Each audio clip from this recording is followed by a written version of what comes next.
പിതാവിൻ്റെയും പുത്രൻ്റെയും പരിശുദ്ധാത്മാവിൻ്റെയും നാമത്തിൽ ആമേൻ. ഈശോയിൽ പ്രിയപ്പെട്ടവരെ, വളർത്തുപിതാവിൻ്റെ പിന്നാലെ എന്ന ശുശ്രൂഷയിലൂടെ നമ്മൾ കടന്നു പോകുന്നു. പ്രിയപ്പെട്ടവരെ, വിശുദ്ധ ഔസേപ്പിതാവിനോടൊപ്പം നമ്മുടെ കുടുംബത്തെ നമ്മൾ ധ്യാനിക്കുവാൻ തുടങ്ങുകയാണ്. കഴിഞ്ഞ ദിവസങ്ങളിൽ വിശുദ്ധ ഔസേപ്പിതാവിനോടൊപ്പം ആത്മീയ ജീവിതത്തെ നമ്മൾ ധ്യാനിക്കുകയായിരുന്നു. വിവാഹത്തെക്കുറിച്ച് ഈശോ പറഞ്ഞ സുന്ദരമായ ഒരു വചനമുണ്ട്. മത്തായിയുടെ സുവിശേഷം 19:6. ദൈവം യോജിപ്പിച്ചത് മനുഷ്യർ വേർപെടുത്താതിരിക്കട്ടെ. ദൈവം യോജിപ്പിച്ചത് മനുഷ്യർ വേർപെടുത്താതിരിക്കട്ടെ. പ്രിയപ്പെട്ടവരെ, ഉൽപ്പത്തി പുസ്തകത്തിൽ നമ്മൾ കാണുന്ന സുന്ദരമായൊരു കാര്യമുണ്ട്. ദൈവം മനുഷ്യനെ തൻ്റെ ഛായയിലും സാദൃശ്യത്തിലും സൃഷ്ടിച്ചു. ദൈവം പുരുഷനെ തൻ്റെ ഛായയിലും സാദൃശ്യത്തിലും സൃഷ്ടിച്ചുവെന്നല്ല, ദൈവം മനുഷ്യനെ തൻ്റെ ഛായയിലും സാദൃശ്യത്തിലും സൃഷ്ടിച്ചു. ദൈവം അവരെ സ്ത്രീയും പുരുഷനുമായി സൃഷ്ടിച്ചു. ഇതാണ് നമ്മൾ വായിക്കുന്നത്. 2 പ്രാവശ്യം അവിടെ വചനം പറയുന്നുണ്ട്. ദൈവം അവരെ തൻ്റെ സാദൃശ്യത്തിലും ഛായയിലും സൃഷ്ടിച്ചു. എന്നാൽ ദൈവം തന്നെ പറയുന്നു, അവർ ഏകരായിരിക്കുന്നത്, മനുഷ്യൻ ഏകനായിരിക്കുന്നത് നല്ലതല്ല, ഞാൻ അവന് ചേർന്ന ഇണയെ നൽകും. ഉൽപ്പത്തി പുസ്തകത്തിൻ്റെ ആരംഭത്തിൽ ഏറ്റവും സുന്ദരമായൊരു കാര്യം ദൈവം വെളിപ്പെടുത്തുന്നു. ജീവിത പങ്കാളി ദൈവത്തിൻ്റെ തെരഞ്ഞെടുപ്പാണ്. 30 വർഷങ്ങൾ ഒരു ദാമ്പത്യ ജീവിതത്തിൻ്റെ തണലിൽ ജീവിച്ച യേശു പറഞ്ഞു, ദൈവം യോജിപ്പിച്ചത് മനുഷ്യർ വേർപെടുത്താതിരിക്കട്ടെ. പ്രിയപ്പെട്ടവരെ, വിശുദ്ധ ഔസേപ്പിതാവിനെ നമ്മൾ ധ്യാനിക്കുമ്പോൾ ഉൽപ്പത്തി പുസ്തകത്തെ നമ്മൾ കൂട്ടുപിടിക്കണം. ആദത്തിന് അവിടെ ചോയ്സ് ഇല്ലായിരുന്നു. ദൈവം ആദത്തിൻ്റെ വാരിയിൽ നിന്ന് ഹവ്വായെ സൃഷ്ടിച്ചു എന്ന് പറയുമ്പോൾ ആദത്തിന് ഹവ്വ എന്ന ഒരു ചോയ്സേ ഉണ്ടായിരുന്നുള്ളൂ. ആദത്തിനൊരു ചോയ്സ് അവിടെ നമ്മൾ കാണുന്നില്ല. വേറൊരാളെ സെലക്ട് ചെയ്യാൻ, വേറൊരാളെ കാണാൻ അവിടെ ഒരു ചോയ്സ് ആദത്തിന് ഇല്ല. എന്ന് വെച്ചാൽ വിശുദ്ധ ഗ്രന്ഥം നമ്മളോട് പറയുന്ന വളരെ പ്രധാനപ്പെട്ട കാര്യം, വിവാഹ ജീവിതത്തിൽ ജീവിത പങ്കാളി ദൈവം തരുന്നതാണ്. ജോസഫിന് എന്തായിരുന്നു ചോയ്സ്? ജോസഫ് തീരുമാനമെടുത്തു അവളെ ഉപേക്ഷിക്കാൻ. എന്നാൽ ജോസഫിനോട് ദൈവം പറഞ്ഞു, അവളെ സ്വീകരിക്കുക. പ്രിയപ്പെട്ട സഹോദരങ്ങളെ, അതിനാൽ ദാമ്പത്യ ജീവിതത്തെ നമ്മൾ മനസ്സിലാക്കേണ്ടത് അത് ദൈവത്തിൻ്റെ ചോയ്സാണ്. യേശുവിനെ നമുക്ക് ലഭിച്ചത് ഒരു ദാമ്പത്യ ജീവിതം വഴിയാണ്. ലോകം ഒരു രക്ഷയെ കണ്ടത് ദാമ്പത്യ ജീവിതം വഴിയാണ്. പ്രിയപ്പെട്ടവരെ, ദൈവം മനുഷ്യനായി അവതരിച്ചത് ഒരു ദാമ്പത്യ ജീവിതത്തിലാണ്. എന്ന് വെച്ചാൽ പിതാവായ ദൈവം യേശുവിലൂടെ ഒരുക്കിയ രക്ഷ ഈ ഭൂമിയിൽ കടന്നു വന്നത് ഒരു ദാമ്പത്യ ജീവിതത്തിൻ്റെ ഒരുമയിലും സ്നേഹത്തിലുമൂടെയാണ്. അപ്പോൾ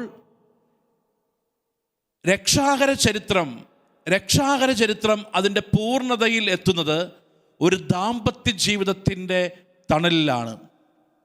അങ്ങനെയെങ്കിൽ നമ്മൾ മനസ്സിലാക്കേണ്ട ഏറ്റവും പ്രധാനപ്പെട്ട കാര്യം എന്താ? നമ്മൾ മനസ്സിലാക്കേണ്ട ഏറ്റവും പ്രധാനപ്പെട്ട കാര്യം, രക്ഷയുടെ തീരുമാനങ്ങളെല്ലാം ദൈവത്തിൻ്റെതാണ്. രക്ഷാകര ചരിത്രത്തിലെ തീരുമാനങ്ങളെല്ലാം ദൈവത്തിൻ്റെതാണ്. അത് മനുഷ്യൻ്റെ തീരുമാനം അല്ല. പ്രിയപ്പെട്ടവരെ, അതിനാൽ ജോസഫ് നമ്മളോട് പറയുന്ന കാര്യം ഇതാണ്. ഒന്ന്, ജീവിത പങ്കാളിയെ ദൈവം തരുന്നതാണ്. ജീവിത പങ്കാളിയെ ദൈവം തരുന്നതാണ് എന്ന് മനസ്സിലാക്കുക. പ്രിയപ്പെട്ടവരെ, അതാണ് സഭ ചെയ്യുന്നത്. 2 പേര് വിവാഹം കഴിക്കാൻ വേണ്ടി അൾത്താരയ്ക്ക് മുമ്പിൽ നിൽക്കുമ്പോൾ എന്താണ് അവിടെ ചോദ്യം? നീ ഇവളെ നിന്റെ ജീവിത പങ്കാളിയായി സ്വീകരിക്കുവാൻ തയ്യാറാണോ? 2 പേര് വിവാഹം കഴിക്കുമ്പോൾ ആ ചോദ്യം കൃത്യമാണ്. ദൈവം തരുന്ന ഈ വ്യക്തിയെ നീ സ്വീകരിക്കുന്നുവോ? അപ്പോൾ കൂദാശ വഴി, വിവാഹമെന്ന കൂദാശയിലൂടെ സഭ ഉറപ്പിക്കുന്നത് ഈ വ്യക്തിയെ നിനക്ക് ദൈവം തരുന്നതാണ്. ഒരുപക്ഷെ നീ മുമ്പ് കണ്ടിട്ടുണ്ടായിരിക്കാം, നിനക്ക് പരിചയമുണ്ടായിരിക്കാം, ഒരുപക്ഷെ നീ പരിചയപ്പെട്ടിട്ടുണ്ടായിരിക്കാം. എന്നാൽ 2 പേര് വിവാഹമെന്ന കൂദാശയിൽ നിൽക്കുമ്പോൾ ചോദ്യം ഇതാണ്: നീ ഇവനെ സ്വീകരിക്കുവാൻ തയ്യാറാണോ? അപ്പോൾ ആ ബലിപീഠവും ആ വിവാഹമെന്ന ശുശ്രൂഷയും ഓർമ്മിപ്പിക്കുന്നത് ഇത് ദൈവം തരുന്നതാണ്. പ്രിയപ്പെട്ടവരെ, പലപ്പോഴും നമുക്ക് ഇത് മനസ്സിലാകാതെ വരുന്നു എന്നതാണ് ഏറ്റവും വലിയ പ്രശ്നം. ഒരിക്കൽ ഒരു ഇടവകയിൽ പോപ്പുലർ മിഷൻ ധ്യാനം നടക്കുകയാണ്. ഈ ധ്യാനത്തിൻ്റെ അവസാനം ഏറ്റവും പ്രായമായ ദമ്പതികളെ അനുമോദിക്കുന്നൊരു ചടങ്ങുണ്ട്. വിവാഹവൃദ്ധ നവീകരണത്തിന് ശേഷം ഏറ്റവും പ്രായമായ ദമ്പതികളെ അനുമോദിക്കുന്ന ഒരു ചടങ്ങ്. ഏറ്റവും പ്രായമായ ദമ്പതികളെയും ഈ അടുത്ത് ഏറ്റവും പ്രായം കുറഞ്ഞ ദമ്പതികളെയും അനുമോദിക്കും. അപ്പോൾ പ്രായമായ ഒരപ്പനും അമ്മയും വന്നിരുന്നു. 52 വർഷങ്ങൾ വിവാഹ ജീവിതത്തിൽ കഴിഞ്ഞ ഒരപ്പൻ, ഒരമ്മ. അപ്പോൾ ഈ അപ്പനധികം സംസാരിക്കാൻ പറ്റില്ല, കേൾവിശക്തിയില്ല. ഈ അമ്മയുടെ കയ്യിൽ മൈക്ക് കൊടുത്തു. ആദ്യമായിട്ട് എന്നാണ് അപ്പനെ കണ്ടത്, എങ്ങനെയാണ് നിങ്ങളുടെ വിവാഹം നടന്നത് എന്ന് ഒരു ചോദ്യം ചോദിച്ചു അച്ഛൻ. ഉടനെ ഈ അമ്മ കുറേ നേരം മിണ്ടാതിരുന്നു. വീണ്ടും അച്ഛൻ ഇങ്ങനെ സ്റ്റേജിൽ നിന്ന് ചോദിക്കുകയാണ്, എന്താ അമ്മ വിവാഹത്തെക്കുറിച്ച് പറയാനുള്ളത്? അമ്മ വീണ്ടും മിണ്ടാതിരുന്നു. അപ്പോൾ ഈ മൈക്ക് അമ്മയുടെ ചുണ്ടിനോടടുത്തേക്ക് അടുപ്പിച്ച് പിടിപ്പിച്ചു. അപ്പോൾ വീണ്ടും അച്ഛൻ ചോദിക്കാൻ തുടങ്ങി, എന്താണ് വിവാഹത്തെക്കുറിച്ച് പറയാനുള്ളത്? അപ്പോൾ മൈക്ക് ചുണ്ടിനോട് അടുത്ത് നിൽക്കുന്നത് കൊണ്ട് എല്ലാവരും കേട്ടു ഒരു നീണ്ട നെടുവീർപ്പ്. എന്നിട്ട് ഒരു നിമിഷം ഈ അമ്മ കണ്ണടച്ചു. എന്നിട്ട് ഈ അമ്മ പറഞ്ഞു, അത് ആ ബ്രോക്കർ പറ്റിച്ച പണിയാണ്. 52 വർഷത്തെ വിവാഹത്തിൻ്റെ പിന്നാമ്പുറങ്ങളെ ധ്യാനിച്ചിട്ട് അടുത്ത സെക്കൻഡിൽ പറയുന്നത് അത് ആ വിവാഹമൊരുക്കിയ ബ്രോക്കർ പറ്റിച്ച പണിയാണ്.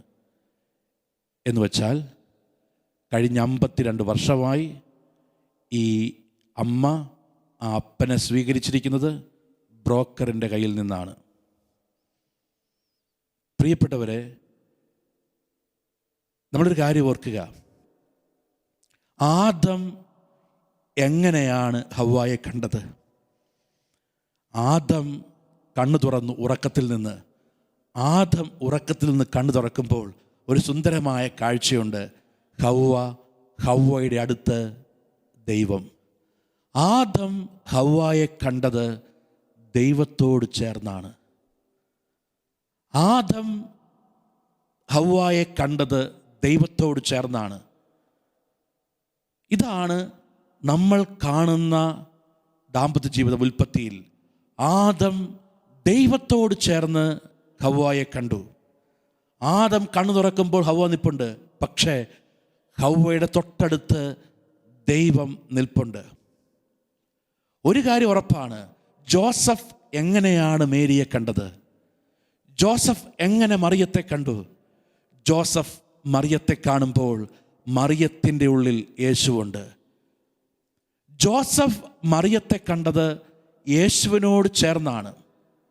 അല്ലെങ്കിൽ ജോസഫ് മറിയത്തെ കാണുമ്പോൾ ജോസഫിൻ്റെയും മറിയത്തിൻ്റെയും ദാമ്പത്യ ജീവിതത്തിൻ്റെ ആരംഭത്തിൽ ആരുണ്ട്? അവരുടെ ഇടയിൽ യേശുവുണ്ട്.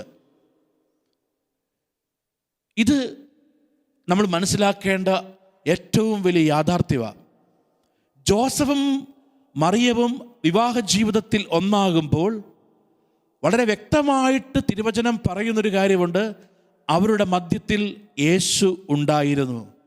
അവരുടെ മധ്യത്തിൽ യേശു ഉണ്ടായിരുന്നു. യേശുവിൻ്റെ സാന്നിധ്യം ഇവരിലുണ്ട്. ഇത് പ്രധാനപ്പെട്ടൊരു കാര്യമാണ്. ജീവിത പങ്കാളിയെ യേശുവിനോട് ചേർന്ന് ദൈവത്തോട് ചേർന്ന് കാണുവാൻ പഠിപ്പിക്കുന്ന വ്യക്തിയാണ് വിശുദ്ധ ഔസേപ്പിതാവ്. വിശുദ്ധ ഔസേപ്പിതാവ് മറിയത്തെ കണ്ടത് യേശുവിനോട് ചേർന്നും പിതാവ് ഒരുക്കിയ, ദൈവമൊരുക്കിയ രക്ഷാകര പദ്ധതിയോട് ചേർന്നുമാണ്. ഇതാണ് പ്രധാനപ്പെട്ടത്. നമ്മൾ എങ്ങനെ ജീവിത പങ്കാളിയെ കാണുന്നു? എങ്ങനെ എൻ്റെ ഭർത്താവിനെ, എൻ്റെ ഭാര്യയെ ഞാൻ കാണുന്നു? ഒന്ന്, എൻ്റെ ഭർത്താവിനെ, എൻ്റെ ഭാര്യയെ ഞാൻ കാണേണ്ടത് ദൈവിക പദ്ധതിയോട്, രക്ഷാകര പദ്ധതിയോട് ചേർന്ന് കാണണം. എൻ്റെ ഭാര്യയെ, എൻ്റെ ഭർത്താവിനെ ഞാൻ കാണേണ്ടത് ദൈവത്തോട് ചേർത്ത് വെച്ച് കാണാൻ തയ്യാറാവുക. ഇതാണ് സുവിശേഷം നമ്മളോട് പറയുന്ന ഏറ്റവും വലിയ കാര്യം. എൻ്റെ ജീവിത പങ്കാളിയെ ദൈവത്തോട് ചേർത്ത് വെച്ച് ഞാൻ കാണാൻ തുടങ്ങുക. അതല്ലെങ്കിൽ എന്നാ പ്രശ്നം? അല്ലെങ്കിൽ ജോസഫ് മറിയത്തിലേക്ക് നോക്കുമ്പോൾ മറിയത്തിൻ്റെ ഉള്ളിൽ മറ്റൊരാളുടെ കുഞ്ഞുണ്ട്. കണ്ടോ? രക്ഷാകര പദ്ധതിയോട് ചേർത്ത്, ദൈവത്തോട് ചേർത്ത് ജീവിത പങ്കാളിയെ കണ്ടില്ലെങ്കിൽ ആണ് ജീവിത പങ്കാളിയുടെ കുറവ് ദാമ്പത്യത്തിലെ പ്രശ്നത്തിന് കാരണമാകുന്നത്. ദൈവത്തോട് ചേർത്ത് ജീവിത പങ്കാളിയെ കാണുമ്പോൾ ആ കുറവ് ദൈവം അനുവദിച്ചതാണെന്നും അതിൻ്റെ പിന്നിൽ പരിശുദ്ധാത്മാവിന് ഒരു രക്ഷാകര പദ്ധതിയുണ്ട് എന്നും മനസ്സിലാക്കി തരുന്നുണ്ട് വിശുദ്ധ ഔസേപ്പിതാവ്. വിശുദ്ധ ഔസേപ്പിതാവ് രക്ഷാകര പദ്ധതിയോട് ചേർന്ന് മറിയത്തെ കണ്ടതാണ്. പ്രിയപ്പെട്ടവരെ, വിവാഹത്തിന് മുമ്പ് ഗർഭിണിയായ തൻ്റെ ഭാര്യയെ സ്വീകരിക്കുവാനും ആ സ്വീകരിച്ച ദാമ്പത്യ ജീവിതം രക്ഷാകരമാകുവാനും കാരണമായത്. എന്തുകൊണ്ടാണ്? പല കുറവുകളും പ്രിയപ്പെട്ടവരെ നമ്മൾ അത് ദാമ്പത്യ ജീവിതത്തെ തകർക്കുന്നത്. ദാമ്പത്യ ജീവിതത്തെ കുറവുകൾ തകർക്കുന്നുണ്ടെങ്കിൽ അതിനടിസ്ഥാനപരമായ ഒരൊറ്റ കാരണമേ ഉള്ളൂ. ആ കാരണം ഇതാണ്: ദൈവിക പദ്ധതിയോട് ചേർത്ത്, ദൈവത്തോട് ചേർത്ത് എൻ്റെ ജീവിത പങ്കാളിയുടെ കുറവിനെ കാണാൻ സാധിക്കുന്നില്ല. ഇതാണ് സുവിശേഷം നമ്മളോട് പറയുന്നൊരു കാര്യം.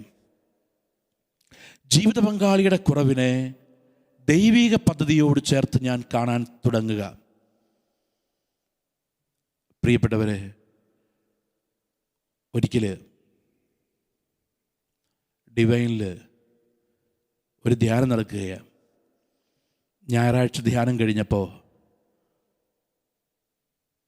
ഞാൻ ഭക്ഷണം കഴിക്കാൻ വേണ്ടി ഊട്ടുമുറിയിലിരിക്കുക. ഉടനെ ഒരു ഭർത്താവും ഭാര്യയും അച്ഛന്മാരുടെ ഊട്ടുമുറിയുടെ പുറത്ത് നിന്നുകൊണ്ട് ഭയങ്കര ബഹളം.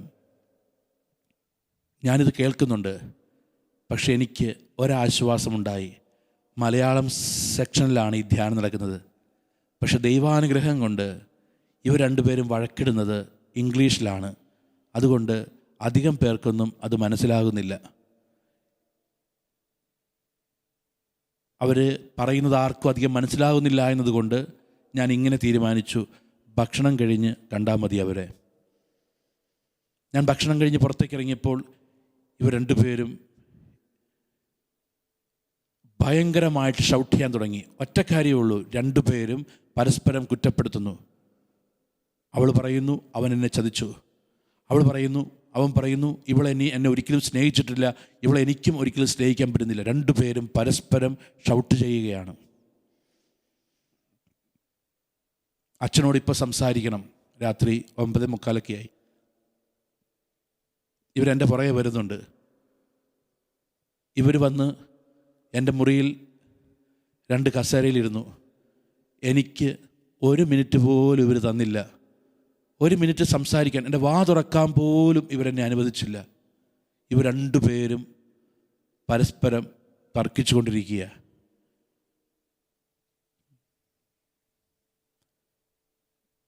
അപ്പോൾ കുറേ കഴിഞ്ഞപ്പോൾ സമയം പോകുന്നു, 10:10 അപ്പോൾ ഞാൻ പറഞ്ഞു, നിങ്ങളിപ്പോൾ പോയി കിടക്കുക, ധ്യാനം ഇനിയുണ്ടല്ലോ, തുടങ്ങിയല്ലേ ഉള്ളൂ. അപ്പം അവൾ പറഞ്ഞു, ഞങ്ങൾക്കൊരു മുറിയാണ് തന്നിരിക്കുന്നത്, ഞങ്ങൾക്ക് ഒരു മുറിയിൽ ഞങ്ങൾ കിടക്കില്ല, ഞങ്ങൾക്ക് വേറെ മുറി വേണം. അപ്പം ഞാൻ ഓഫീസിൽ നിന്ന് ഒരാളെ വിളിച്ചിട്ട് പറഞ്ഞു, വേറൊരു മുറിയുടെ താക്കോൽ കൊണ്ടുവരിക.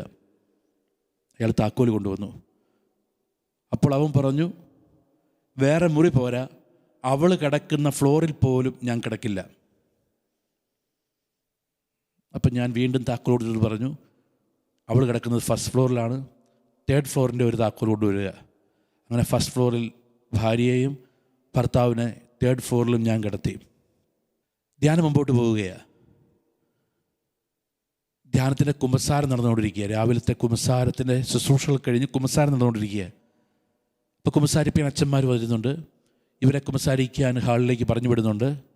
ആ ഇടയ്ക്ക് ആ സമയത്ത് എനിക്ക് ആ വഴി ഒന്ന് പാസ് ചെയ്യേണ്ടി വന്നു. പാസ് ചെയ്യേണ്ടി വന്നപ്പോൾ ഞാൻ ഈ പറഞ്ഞ ഈ ഭാര്യ, ചെറുപ്പക്കാരിയായ ഭാര്യ അങ്ങ് ദൂരെ നിന്ന് എന്നെ കൈ കാണിച്ചു. അപ്പം ഞാനും കൈ കാണിച്ചു. അപ്പം എന്നോട് പറഞ്ഞു, ഫാദർ 1 മിനിറ്റ്. അപ്പോൾ അവൾ ഓടി എൻ്റെ അടുത്ത് വന്നു, പുറകെ അവളുടെ ഭർത്താവും വന്നു. ഞാൻ ചോദിച്ചു, ഇനി എന്താ പ്രശ്നം? ഇനിയും സാധ്യതയുണ്ട്. എന്തിനാ ഫാദർ? ഞാൻ പറഞ്ഞു, നിങ്ങൾ പറഞ്ഞു ഒരു മുറി കിടക്കിയാല, മറ്റൊരാൾ പറഞ്ഞു ഒരു ഫ്ലോറിൽ കിടക്കിയാല, ഇനി ഈ ക്യാമ്പസിൽ കിടക്കിയാലെന്നാണെങ്കിൽ അടുത്ത് ഹൈവേക്ക് അപ്പുറത്ത് ഇംഗ്ലീഷ് ക്യാമ്പസ് ഉണ്ട്, അവിടെ വേണമെങ്കിൽ കിടത്താം. അതല്ല ഫാദർ. പിന്നെ ഫാദർ, ഈ താക്കോൽ ഞാൻ ഹസ്ബൻഡിൻ്റെ മുറിയിൽ പോയി കിടന്നോളാം. ഞാൻ പറഞ്ഞു, നിങ്ങളുടെ കൗൺസിലിംഗ് കഴിഞ്ഞിട്ടില്ല, നിങ്ങളുടെ പ്രശ്നം മാറിയിട്ടില്ല. അപ്പോൾ അവർ പറഞ്ഞു, ഞങ്ങളുടെ പ്രശ്നമൊക്കെ മാറി ഫാദർ. ഞാൻ ചോദിച്ചു, എങ്ങനെ മാറി? അപ്പോൾ അവർ പറഞ്ഞൊരു ഉത്തരവ് ഇതാണ്, ഞങ്ങൾ 2 പേരും നോക്കിയത് ഞങ്ങളുടെ കുറവുകളിലേക്കാണ്, ഞങ്ങൾ വളർന്ന സാഹചര്യത്തിലേക്കാണ്. ഞങ്ങൾ നോക്കാതിരുന്നത് ദൈവത്തിലേക്കാണ്. ഫാദർ, എൻ്റെ ഭർത്താവ് എനിക്ക് ദൈവം തന്നതാ. ഓർക്കുക, 2 ദിവസം മുമ്പ് രാത്രിയിൽ ഇവർ പരസ്പരം തർക്കിച്ചു. ഇവർ പിരിയണമെന്ന് പറഞ്ഞു, ഇവർ ഒരു ഫ്ലോറിൽ കിടക്കില്ല എന്ന് പറഞ്ഞു. അന്ന് എല്ലാം അവർ നോക്കിയത് അവരുടെ കുറവുകളിലേക്കാണ്. എന്നാൽ അവർ വചനം കേൾക്കാൻ തുടങ്ങിയപ്പോൾ, അവർ വചനത്തിലേക്ക് നോക്കിയപ്പോൾ, പ്രിയപ്പെട്ടവരെ, അവർ ജീവിത പങ്കാളിയെ യേശുവിനോട് ചേർന്ന് കാണാൻ തുടങ്ങി. പ്രിയപ്പെട്ടവരെ, മത്തായിയുടെ സുവിശേഷം 19-ാം അധ്യായത്തിൽ ഫരിസേയർ അടുത്തു വന്ന് യേശുവിനോട് വിവാഹത്തെക്കുറിച്ച് ചോദിക്കുമ്പോൾ യേശു പറയുന്ന ഉത്തരം, മത്തായിയുടെ സുവിശേഷം 19:5, ഇക്കാരണത്താൽ പുരുഷൻ പിതാവിനെയും മാതാവിനെയും വിട്ട് ഭാര്യയോട് ചേർന്നിരിക്കും എന്നും അവിടുന്ന് അരുളി ചെയ്തിട്ടുണ്ടെന്നും നിങ്ങൾ വായിച്ചിട്ടില്ലേ? എന്താ അർത്ഥം? എന്താണെന്നറിയാവോ? വിവാഹത്തെക്കുറിച്ച് ചോദിക്കുമ്പോൾ യേശു നേരെ പോകുന്നത്, നിങ്ങൾ വചനം വായിച്ചിട്ടില്ലേ? ഇതിലേക്കാണ് യേശു പോകുന്നത്. യേശു ബുദ്ധിയിൽ നിന്ന് ഒരു ഉത്തരം പറയുകയല്ല, യേശു ഒരു ഉത്തരം പറയാൻ ശ്രമിക്കുകയല്ല. യേശു ഉടനെ പറയുന്ന കാര്യം, നിങ്ങൾ വചനം വായിച്ചിട്ടില്ലേ? എന്താണ് യേശു ഇത് ശ്രവിക്കുന്ന നമ്മളോട് പറയുന്നത്? പ്രിയപ്പെട്ടവരെ, ജീവിത പങ്കാളിയുടെ കുറവ്, ദാമ്പത്യ ജീവിതത്തിൻ്റെ പ്രശ്നത്തിൻ്റെ പരിഹാരം നമ്മൾ ഓടേണ്ടത് മനഃശാസ്ത്രജ്ഞൻ്റെ അടുത്തല്ല. നമ്മൾ ഓടേണ്ടത്, പ്രിയപ്പെട്ടവരെ, മറ്റിടങ്ങളിലേക്കല്ല. വചനം നിങ്ങൾ വായിച്ചിട്ടില്ലേ? നിങ്ങൾ വചനം വായിച്ചിട്ടില്ലേ? ഇതാണ് യേശുവിൻ്റെ ചോദ്യം. നിങ്ങൾ വചനം വായിച്ചിട്ടില്ലേ? വിവാഹത്തെക്കുറിച്ച് ചോദിക്കാൻ വരുമ്പോൾ യേശുവിൻ്റെ വളരെ കൃത്യമായൊരു ഉത്തരം ഇതാണ്: നിങ്ങൾ വചനത്തിൽ വായിച്ചിട്ടില്ലേ? എന്താ അർത്ഥം? എന്താ? നമ്മൾ ബൈബിൾ വിവാഹത്തെക്കുറിച്ച് എന്ത് പറയുന്നു? ഒരു ദാമ്പത്യ ജീവിതത്തിൽ ഒരു പ്രതിസന്ധി, ഒരു പ്രശ്നം വരുമ്പോൾ ബൈബിൾ ദാമ്പത്യ ജീവിതത്തെക്കുറിച്ച് എന്ത് പറയുന്നു? ബൈബിൾ പറയുന്നത് അനുസരിക്കുന്ന ഒരു ദാമ്പത്യ ജീവിതമാണോ എൻ്റെ ദാമ്പത്യ ജീവിതം? ഇതാണ് പ്രിയപ്പെട്ടവരെ, ജോസഫിൻ്റെയും മേരിയുടെയും ജീവിതത്തിൽ, വിശുദ്ധ ഔസേപ്പിതാവിൻ്റെയും പരിശുദ്ധ അമ്മയുടെയും ജീവിതത്തിൽ ഉറപ്പായിട്ടും ഒരു പ്രശ്നം വരുന്നു. പ്രശ്നം എന്താണ്? വിവാഹം ആലോചിച്ചുറപ്പിച്ചിരിക്കുന്നു. വിവാഹത്തിന് മുമ്പ് മറിയം ഗർഭിണിയായി കാണപ്പെടുന്നു. ജോസഫ് എന്ന വ്യക്തിയുടെ മുമ്പിൽ, ഭർത്താവിൻ്റെ മുമ്പിൽ, ഭർത്താവാകാൻ പോകുന്ന പുരുഷൻ്റെ മുമ്പിൽ ഒരു പ്രശ്നം വരുന്നു. ആ പ്രശ്നം വരുമ്പോൾ ജോസഫിൻ്റെ ബുദ്ധി പറഞ്ഞു കൊടുത്തു, അവളെ രഹസ്യമായിട്ട് ഉപേക്ഷിക്കുക. ജോസഫിൻ്റെ ബുദ്ധി അവന് പറഞ്ഞു കൊടുത്തത് അവളെ രഹസ്യമായിട്ട് ഉപേക്ഷിക്കുക എന്നതാണ്. പക്ഷേ ഒരു കാര്യം ഓർക്കുക, ജോസഫ് എന്ത് ചെയ്തു?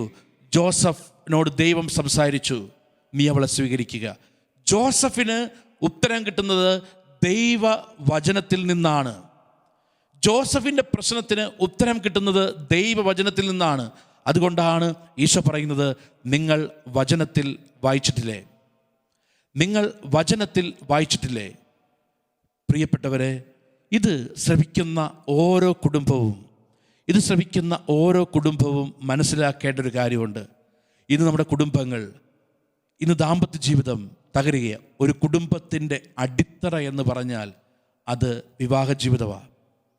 നമുക്കറിയാം, ഇപ്പോൾ ഒരു 30 വർഷം മുമ്പ് കെട്ടിയൊരു വീട്, കുറേ പൈസ നമ്മുടെ ഒരു വീട് കെട്ടാൻ ആഗ്രഹിച്ചു, ഒരു പുതിയ വീട് കെട്ടാൻ ആഗ്രഹിക്കുമ്പോൾ നമ്മൾ ചിന്തിക്കുകയാണ്, ആദ്യം ചെയ്യുന്നത് നമ്മൾ ആ വീടിൻ്റെ ഫൗണ്ടേഷൻ, അടിത്തറ ഭംഗിയാക്കും. അടിത്തറ അതുപോലെ നിന്നിട്ട് ബാക്കി കെട്ടാം. ഇപ്പോൾ ഒരു നില വീടാണ് ഉണ്ടായിരുന്നത്, 2 നില കെട്ടാം എന്ന് ചിന്തിച്ചു കഴിഞ്ഞാൽ ഉറപ്പായിട്ടും ആ ഫൗണ്ടേഷന്, ആ വീടിനെ താങ്ങാൻ പറ്റില്ല. പ്രിയപ്പെട്ടവരെ, ഒരു കുടുംബത്തിലെ അടിത്തറ എന്ന് പറഞ്ഞാൽ അത് ദാമ്പത്യ ജീവിതമാണ്. രക്ഷാകര ചരിത്രം പോലും ദൈവം ഒരുക്കുന്നത് ഒരു ദാമ്പത്യ ജീവിതത്തിൻ്റെ മുകളിലാണ്. അബ്രാഹത്തെ വിളിക്കുന്നു, അബ്രാഹത്തെയും സാറയെയും അനുഗ്രഹിക്കുന്നു. കണ്ടോ, അവിടെ മനസ്സിലാക്കേണ്ട കാര്യം, ഒരു കുടുംബത്തിലെ ദാമ്പത്യം ഭദ്രമല്ല എങ്കിൽ, ഒരു കുടുംബത്തിലെ ദമ്പതികൾ ദൈവത്തോട് ചേർന്ന് അവരുടെ ദാമ്പത്യ ജീവിതത്തെ കണ്ടില്ല എങ്കിൽ ഒരിക്കലും ആ ദാമ്പത്യത്തിൻ്റെ മുകളിൽ ദൈവത്തിന് അനുഗ്രഹം കൊണ്ടുവരാൻ പറ്റില്ല. സാമ്പത്തിക മേഖലയിലായിരിക്കട്ടെ, മക്കളുടെ ജീവിതത്തിലായിരിക്കട്ടെ, കുടുംബത്തിലെ തലമുറകളുടെ മേലാകട്ടെ, ദൈവം അനുഗ്രഹം കൊണ്ടുവരുന്നത് ദാമ്പത്യം എന്ന അടിത്തറയുടെ മേലാണ്. പൗരോഹിത്യ വിളി ആ അടിത്തറയിൽ നിന്നാണ് കിട്ടുന്നത്. സമർപ്പിത വിളി ആ അടിത്തറയിൽ നിന്നാണ് കിട്ടുന്നത്.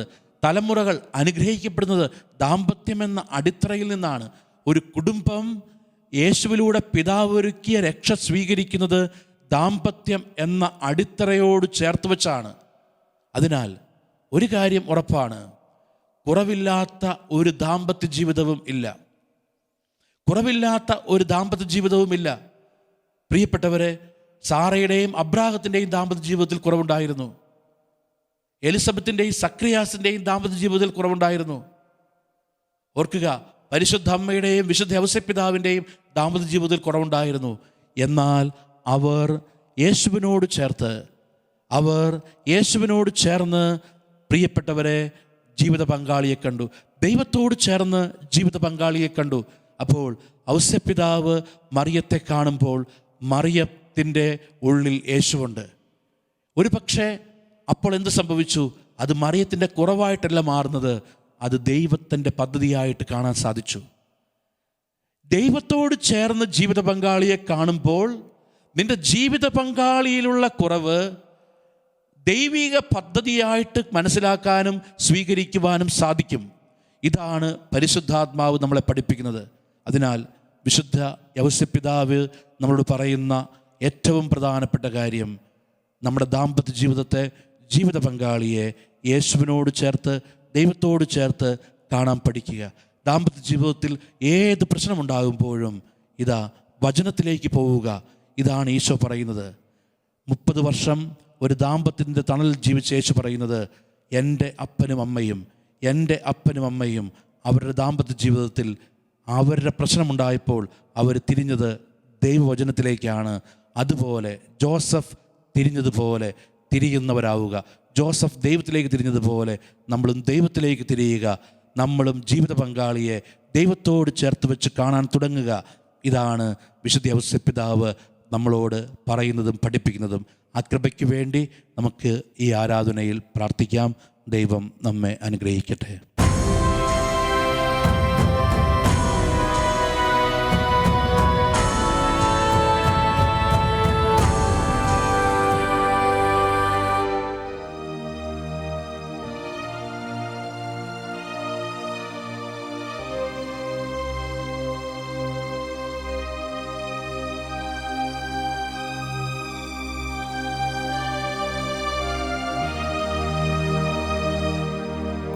മാർഗവും ദീപവും നീ, സത്യവും ജീവനും നീ. മാർഗവും ദീപവും നീയേ, സത്യവും ജീവനും നീയേ. നിന്റെ പ്രതാപത്തെ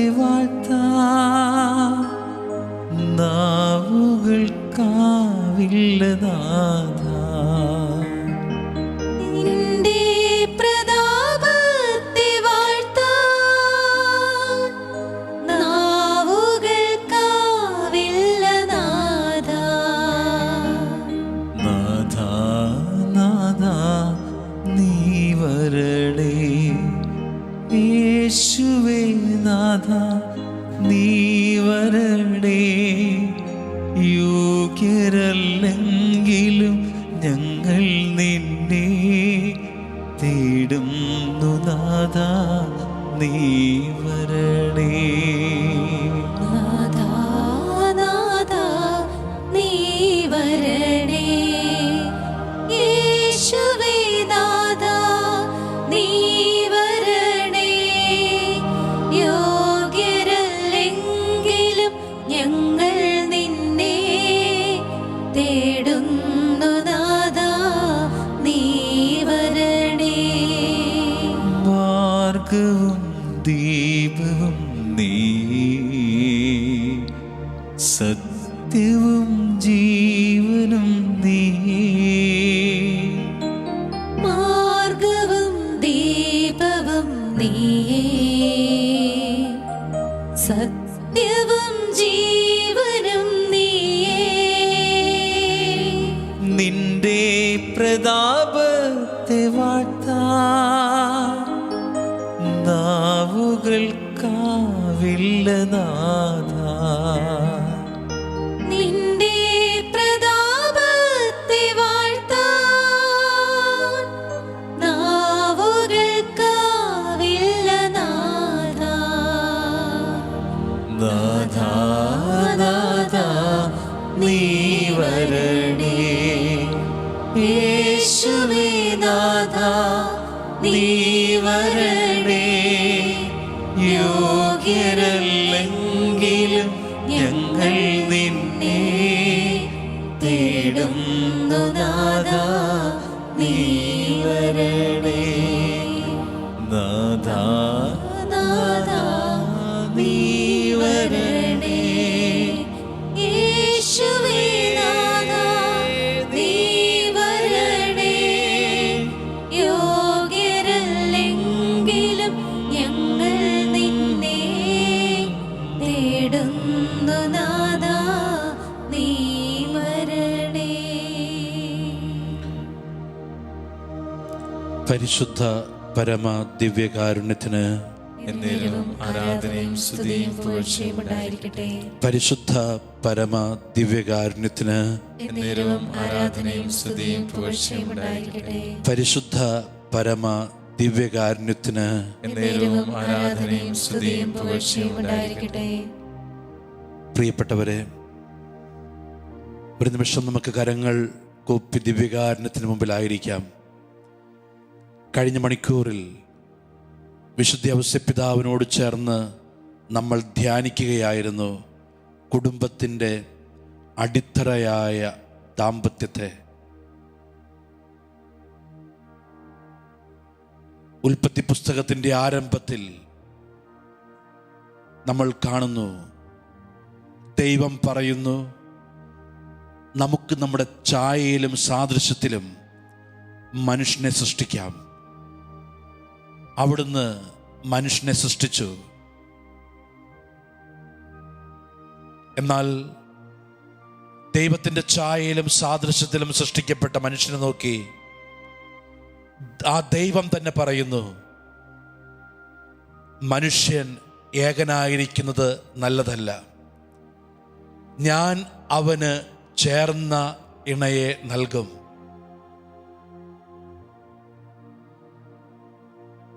തിരുവചനത്തിൻ്റെ ആരംഭത്തിൽ, വിശുദ്ധ ഗ്രന്ഥത്തിൻ്റെ ആരംഭത്തിൽ പരിശുദ്ധാത്മാവ് പറഞ്ഞു വയ്ക്കുന്ന വളരെ പ്രധാനപ്പെട്ടൊരു കാര്യം,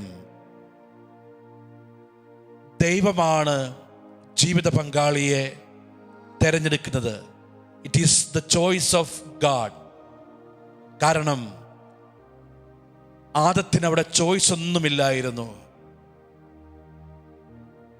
ആദത്തിന് കണ്ണു തുറക്കുമ്പോൾ ഒരൊറ്റ വ്യക്തിയേ ഉള്ളൂ, അത് ഹവ്വ മാത്രം. And that was the choice of God.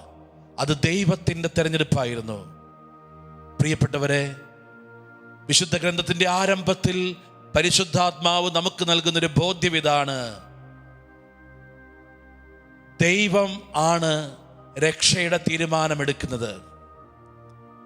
അതിനാൽ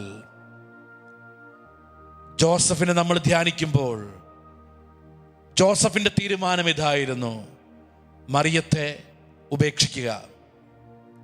എന്നാൽ ദൈവത്തിന്റെ തീരുമാനം മറ്റൊന്നായിരുന്നു, മറിയത്തെ സ്വീകരിക്കുക.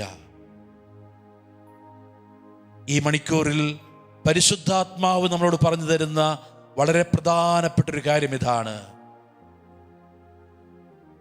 നമ്മുടെ കുടുംബം, ദാമ്പത്യ ജീവിതം ദൈവത്തിൻ്റെ തീരുമാനമാണ്. അതുകൊണ്ടാണ് ഉൽപ്പത്തി പുസ്തകം 24:50 വചനം ഇങ്ങനെ പറയുന്നത്, ഇതിനെക്കുറിച്ച് പറയാൻ നമ്മൾ ആരാണ്? ഇത് ദൈവത്തിൻ്റെ ഹിതമാണ്. ഇതിനെക്കുറിച്ച് പറയാൻ നമ്മൾ ആരാണ്?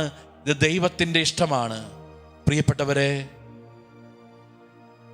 എൻ്റെ ജീവിത പങ്കാളിയെ, എൻ്റെ ഭർത്താവിനെ, എൻ്റെ ഭാര്യയെ ദൈവിക പദ്ധതിയുടെ, ദൈവത്തിൻ്റെ തീരുമാനമായിട്ട് സ്വീകരിക്കുക. കുടുംബത്തിൻ്റെ അടിത്തറയായ ദാമ്പത്യം. ഒരു നിമിഷം നമുക്ക് എല്ലാ ദമ്പതികൾക്കും വേണ്ടി പ്രാർത്ഥിക്കാം. ദാമ്പത്യ ജീവിതത്തിൻ്റെ മേൽ ദൈവം ഇതുവരെ നൽകിയ എല്ലാ നന്മകളെയും നമുക്ക് ഓർക്കാം. ദാമ്പത്യ ജീവിതത്തിൽ ആയിരിക്കുന്ന എല്ലാവരെയും സമർപ്പിക്കാം. പ്രത്യേകിച്ച് വിവാഹ ജീവിതത്തിൽ ഒരുപാട് അസ്വസ്ഥതകളിലൂടെ, ഒരുപാട് പ്രതിസന്ധികളിലൂടെ, ഉത്തരം കിട്ടാത്ത ഒരുപാട് ചോദ്യങ്ങളിലൂടെ കടന്നു പോകുന്ന ധാരാളം ദാമ്പത്യ ജീവിതമുണ്ട്. യേശുവേ, ഞങ്ങൾ തിരിച്ചറിയുന്നു അതെല്ലാം നിന്റെ തീരുമാനത്തിലാണ് നടക്കേണ്ടത്. നമുക്കൊരു നിമിഷം ദൈവം മുമ്പിൽ കരങ്ങൾ ഉയർത്താം. എല്ലാ ദമ്പതികളോടും ചേർന്ന് നമ്മൾ ഈശോയെ ആരാധിക്കുകയാണ്. വിശുദ്ധ ഔസേപ്പിതാവിനോട്, പരിശുദ്ധ അമ്മയോട് ചേർന്ന് ഈശോയെ ഞങ്ങൾ ആരാധിക്കുന്നു. 30 വർഷം യേശുവേ നീ നിന്നത് ഒരു ദാമ്പത്യത്തിന്റെ കീഴിലാണ്. 30 വർഷം നീ ജീവിച്ചത് ഒരു ദാമ്പത്യത്തിന്റെ തണലിലാണ്.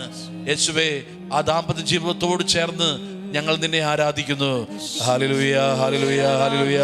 യേശുവേ ആരാധന, യേശുവേ ആരാധന, യേശുവേ മഹത്വം. Hallelujah, hallelujah, hallelujah, hallelujah, hallelujah, hallelujah, hallelujah, hallelujah, hallelujah, hallelujah, hallelujah, hallelujah, hallelujah, hallelujah, hallelujah, hallelujah, hallelujah, hallelujah, hallelujah. യേശുവേ ആരാധന. Hallelujah, hallelujah, hallelujah, hallelujah, hallelujah, hallelujah, hallelujah, hallelujah. നമുക്ക് ഈശോയുടെ മുമ്പിൽ കരങ്ങൾ ഹൃദയത്തോട് ചേർത്ത് വയ്ക്കുമ്പോൾ മറിയത്തിൻ്റെ കുറവുകളിലേക്ക് നോക്കി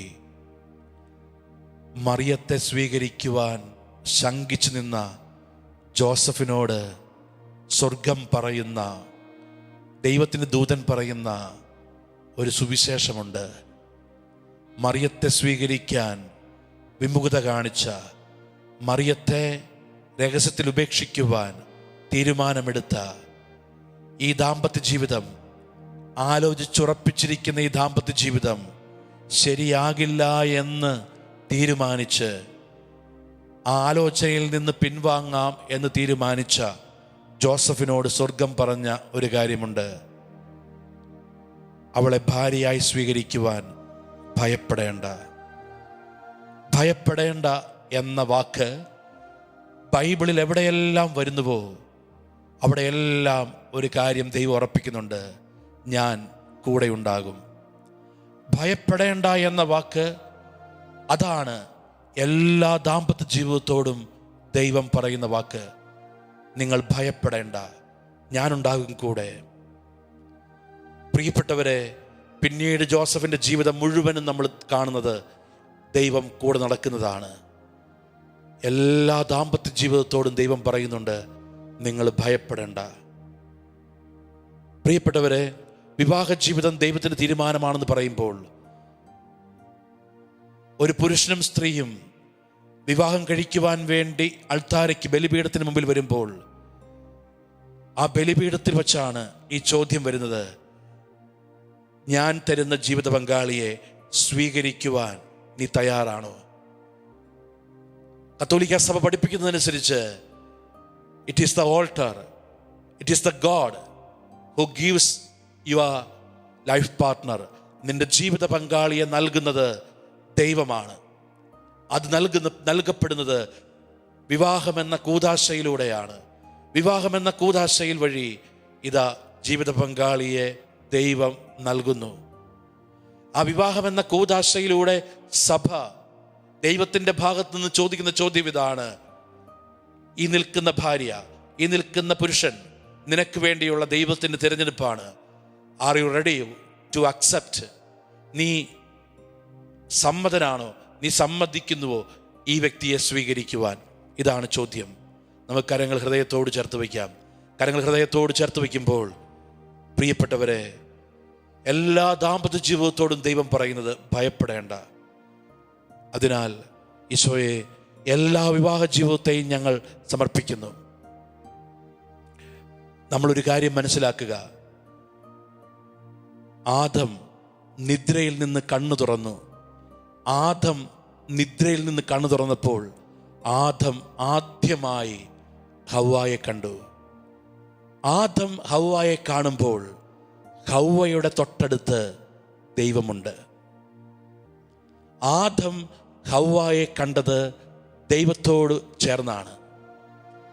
ഹവ്വ ആദത്തെ കണ്ടത് ദൈവത്തോട് ചേർന്നാണ്.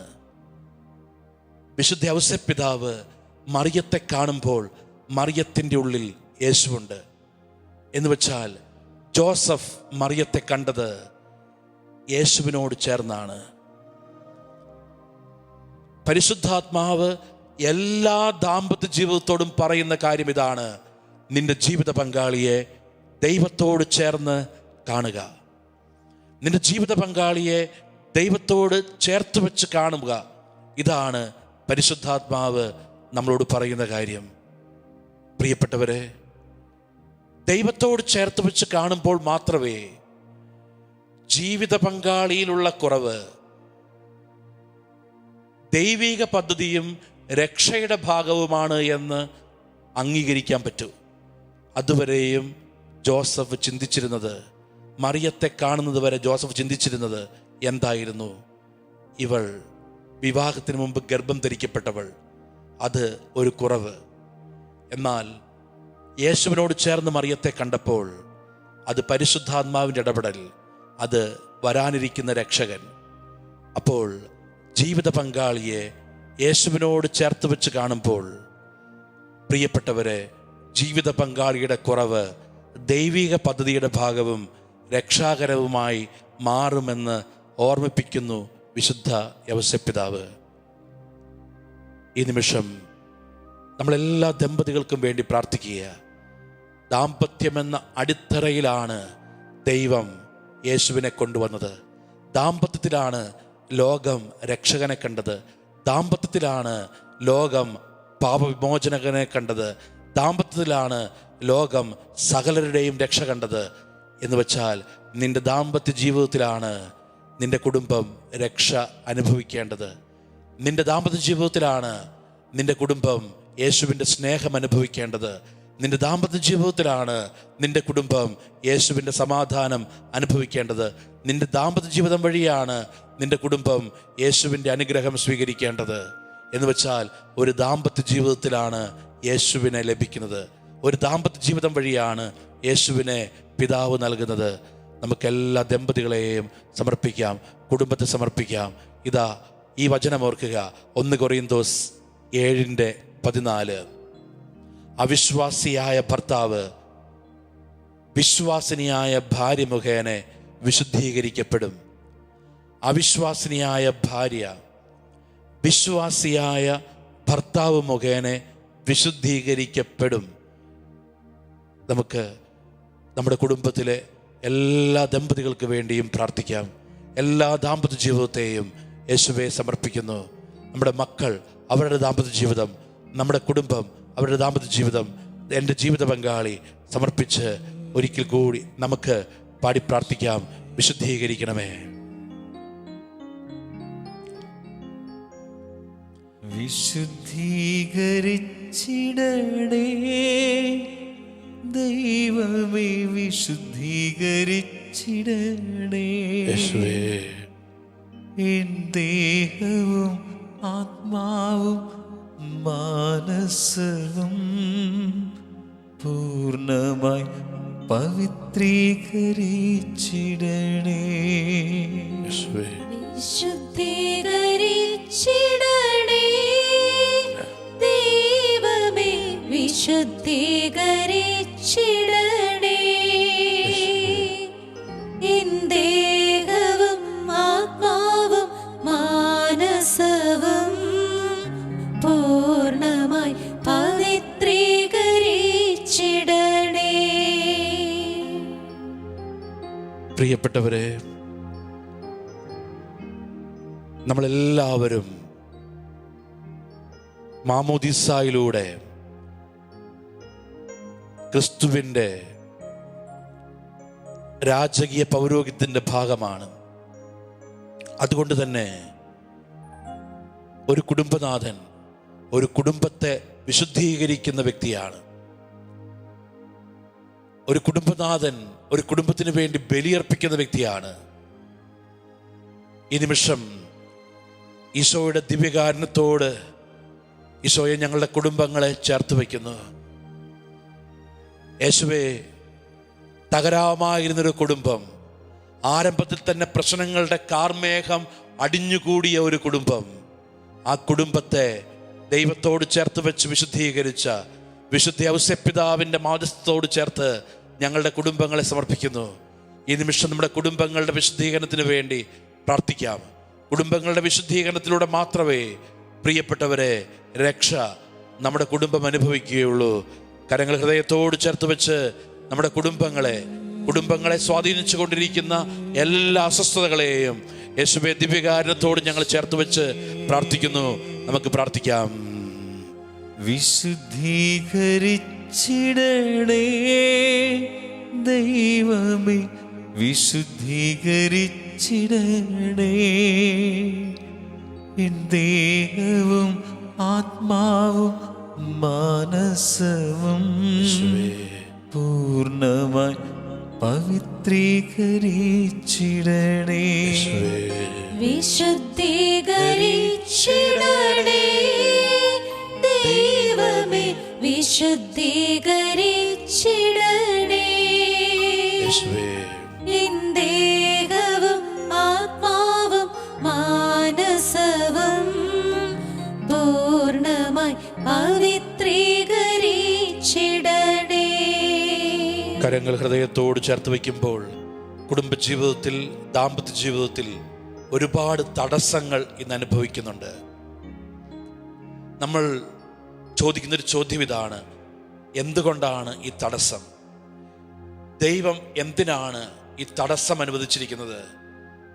എൻ്റെ കുടുംബത്തിൽ ഒരുപാട് നാളായി ഈ ഒരു കാര്യത്തിന് വേണ്ടി പ്രാർത്ഥിക്കുന്നു, നടക്കുന്നില്ല. എൻ്റെ കുടുംബത്തിൽ ഒരുപാട് നാളായി ഈ ഒരു കാര്യത്തിന് വേണ്ടി ആഗ്രഹിക്കുന്നു, സാധ്യമാകുന്നില്ല. അതൊരു പക്ഷേ എൻ്റെ പ്രിയപ്പെട്ട മക്കളുടെ വിവാഹമായിരിക്കാം. ഒരുപക്ഷെ ഒരുപാട് നാളായി ഞാൻ ആഗ്രഹിക്കുന്നു, ഒരു പരീക്ഷ എഴുതി ഒന്ന് വിദേശത്തേക്ക് പോകുവാൻ. ഒരുപാട് നാളായി ഇന്ന ജോലിക്ക് വേണ്ടി ട്രൈ ചെയ്യുന്നു, സാധിക്കുന്നില്ല. ഒരുപാട് നാളായി ഒരു കുഞ്ഞിന് വേണ്ടി പ്രാർത്ഥിക്കുന്നു, വിവാഹ ജീവിതത്തിൽ ലഭ്യമാകുന്നില്ല. ഇങ്ങനെ ജീവിതത്തിൻ്റെ പല പ്രധാനപ്പെട്ട മുഹൂർത്തങ്ങളിലും ഞാൻ, എൻ്റെ കുടുംബം തടസ്സം അനുഭവിക്കുന്നു. പ്രിയപ്പെട്ടവരെ, എന്തിനാണ് തടസ്സം? ഇതാ വചനം നമ്മളെ ഓർമ്മിപ്പിക്കുന്നൊരു കാര്യമുണ്ട്.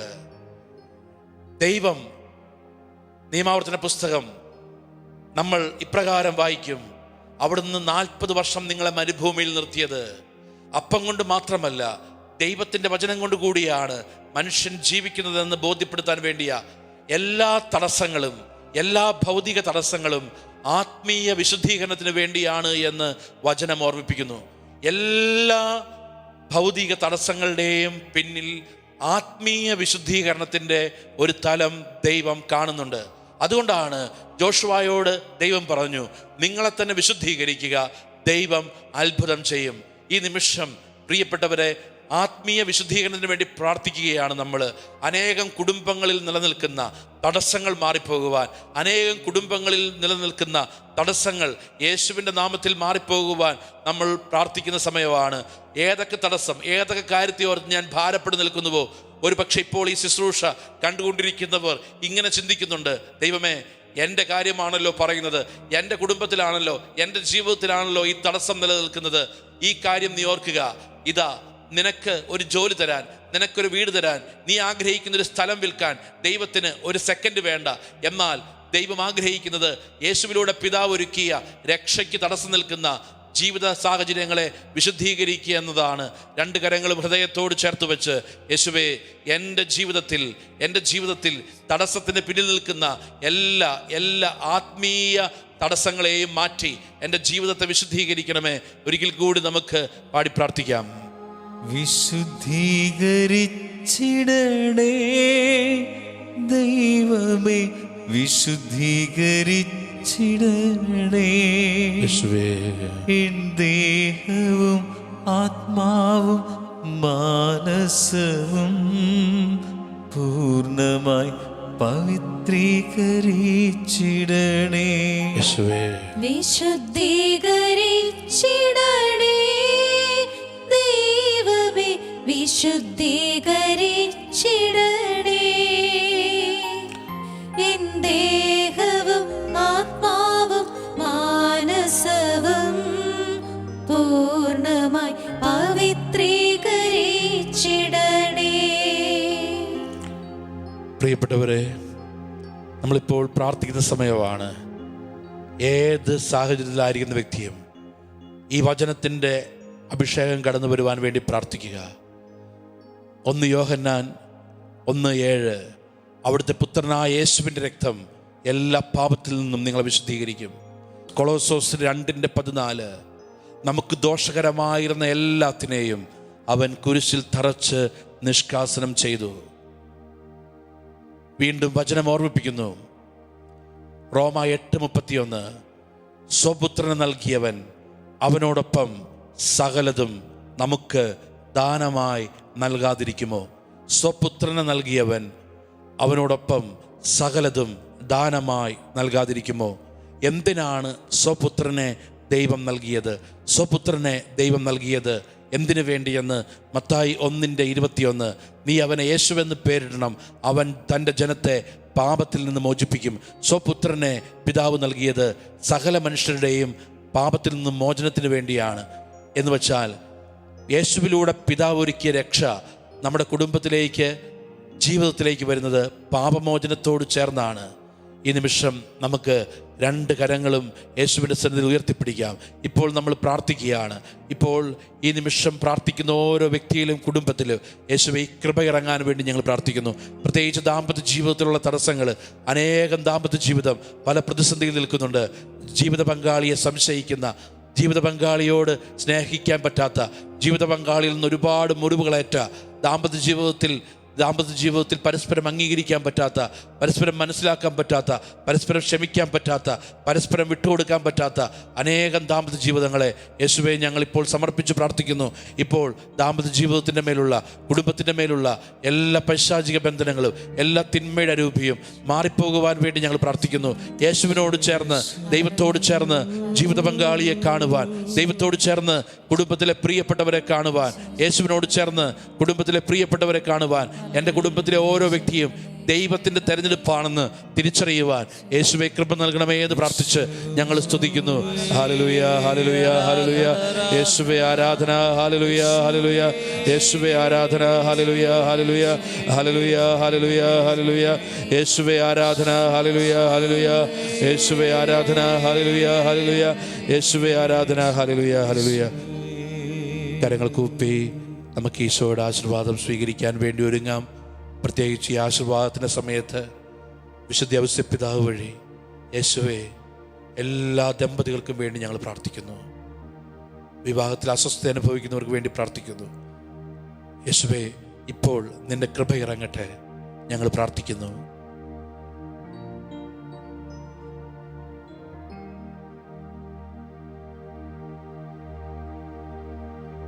പരിശുദ്ധ പരമമാ ദിവ്യകാരുണ്യമേ, എന്നുമെന്നും അങ്ങേക്കാരാധന. പരിശുദ്ധ പരമമാ ദിവ്യകാരുണ്യമേ, എന്നുമെന്നും അങ്ങേക്കാരാധന. പരിശുദ്ധ പരമമാ ദിവ്യകാരുണ്യമേ, എന്നുമെന്നും അങ്ങേക്കാരാധന. ഇന്നുമെന്നും അങ്ങേക്കാരാധന. ഇന്നുമെന്നും അങ്ങേക്കാരാധന. വിശുദ്ധ ഔസേപ്പിതാവിനോടുള്ള സമർപ്പണ പ്രാർത്ഥന നമുക്ക് നമ്മുടെ കുടുംബങ്ങളെയും കുടുംബത്തിൻ്റെ പ്രാർത്ഥനകളെയും വിശുദ്ധ ഔസേപ്പിതാവിന് സമർപ്പിച്ച് തുടർന്നു വരുന്ന പ്രാർത്ഥനയോട് ചേർന്ന് നമുക്ക് പ്രാർത്ഥിക്കാം. പിതാവായ ദൈവത്തിൻ്റെ വിശ്വസ്ത പുത്രനും ദൈവകുമാരനെ വളർത്തുവാൻ ഭരമേൽപ്പിക്കപ്പെട്ടവനുമായ വിശുദ്ധ യൗസേപ്പിതാവേ, ദൈവസ്നേഹവും വിശുദ്ധിയും കരുണയും നിറഞ്ഞു നിന്ന അങ്ങയെയാണല്ലോ തിരുക്കുടുംബത്തിൻ്റെ പരിപാലകനായി ദൈവം നിശ്ചയിച്ചത്. വിശുദ്ധ യൗസേപ്പിതാവേ, ഞങ്ങളും ദൈവസ്നേഹത്തിലും വിശുദ്ധിയിലും കരുണയിലും വളരുവാൻ ഞങ്ങൾക്കായി പ്രാർത്ഥിക്കണമേ. ഓരോ നിമിഷവും ദൈവഹിതം അന്വേഷിക്കുകയും ദൈവഹിതത്തിന് വിധേയപ്പെടുകയും ചെയ്ത വിശുദ്ധ യൗസേപ്പിതാവേ, അനുദിന ജീവിതത്തിൽ ദൈവഹിതം അന്വേഷിക്കുവാൻ, അതിന് വിധേയപ്പെടുവാൻ ഞങ്ങളെ സഹായിക്കണമേ. വിശുദ്ധ യൗസേപ്പിതാവേ, ഞങ്ങളുടെ കുടുംബങ്ങളുടെ എല്ലാ നിയോഗങ്ങളും പ്രാർത്ഥനകളും അങ്ങ് വഴി ഈശോയ്ക്ക് ഞങ്ങൾ സമർപ്പിക്കുന്നു. അങ്ങയുടെ അപേക്ഷകൾ ഒരിക്കലും ഉപേക്ഷിക്കാത്ത ഈശോയിൽ നിന്ന് ഈ അനുഗ്രഹങ്ങൾ ഞങ്ങൾക്ക് വാങ്ങിത്തരണമേ. ആമേൻ.